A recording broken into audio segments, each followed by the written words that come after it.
I don't know why you're being like this, Grumpy. We're on our way to Pop Century Resort Playground. Yes, it is the one that weirdly has rocks all over the place, but there's still a lot to recommend it, so cheer up. It's going to be fun. It's going to be fun, Grumpy.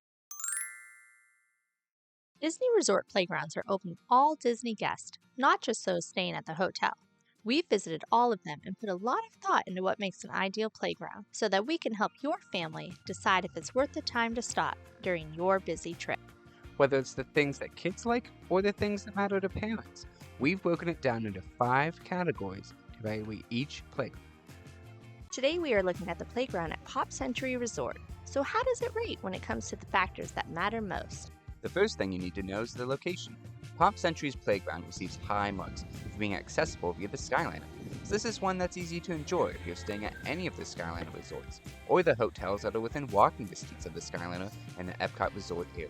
If you're staying at Art of Animation, the Pop Century is just a short walk away. To get to the playground, turn left at the Skyliner exit and head straight past the pools and toward the lobby. You'll see this guy on the way, and his friend seems like he's ready to go swimming. Maybe you'll even see this happen.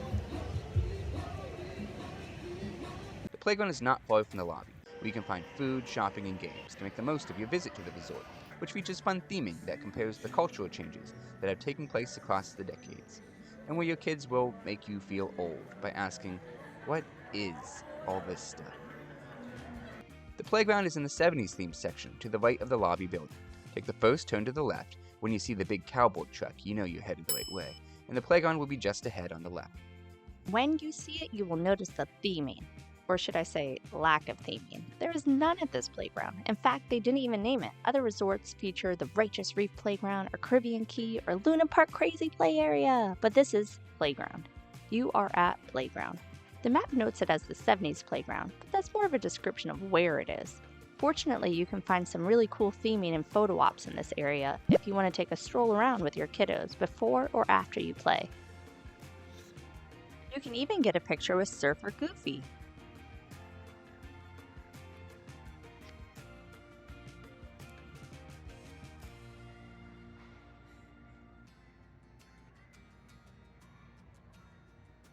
Back to the playground, and something that your kids will enjoy about it, the variety of equipment.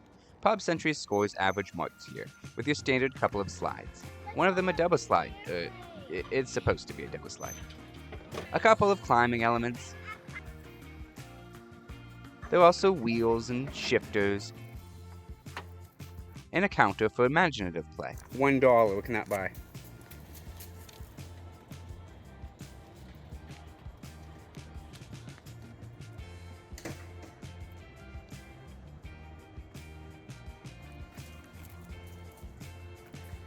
Ice cream. Thanks for this ice cream. And this thing. Just go to town on this thing for hours and you'll be whipped in no time. The monkey bars here are a cool spinning variety. Little kids can't do it unassisted, but for older kids it's going to be fun and challenging.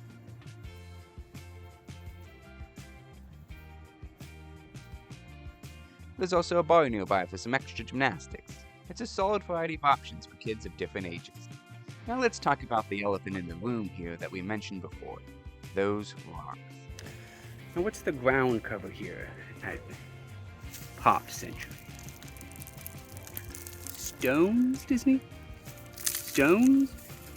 Interesting choice. Gravel is a rare choice for modern public playgrounds. In fact, in the more than a dozen playgrounds at Disney World, this is the only one that features these small stones. Maybe this was more common in the 1970s, and this playground actually has great theming. Let us know in the comments if you were a child of the 70s and frequented gravel pit playgrounds. But there are obviously reasons the surface type has been phased out in most locations. While the gravel is fine enough to not hurt if you fall on it, you can expect a lot of this. What are you doing? No! And this. No. And this.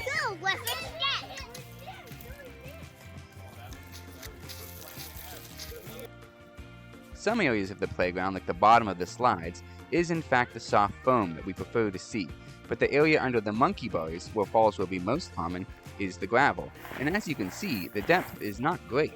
There is some fun to be had with these little stones though, you can keep your kids from throwing them. Ultimately, we give this ground cover 3 stars. It isn't ideal, but honestly, we think it's better than sand. Sand is the worst. But we've saved the best for last because parents will find our final category is where Pop Century Playground really shines: the seating. Literally, the whole perimeter of this playground is seating. You could see like 100 parents in this thing. I mean, I wouldn't recommend it, but you could. Be aware though that your kids are going to try to do circuits around this thing, and that includes both on it and behind it. It is nice though that this is one of the few playgrounds that is entirely enclosed by a fence, so you don't have to chase after your kids if they are the type to wander off. Well, unless they are a certain height, but hey, it should at least slow them down. Another nice bonus to the seating here is the trees surrounding the playground give pretty decent shade coverage to the whole area. It really is a pleasant playground for parents to take a break.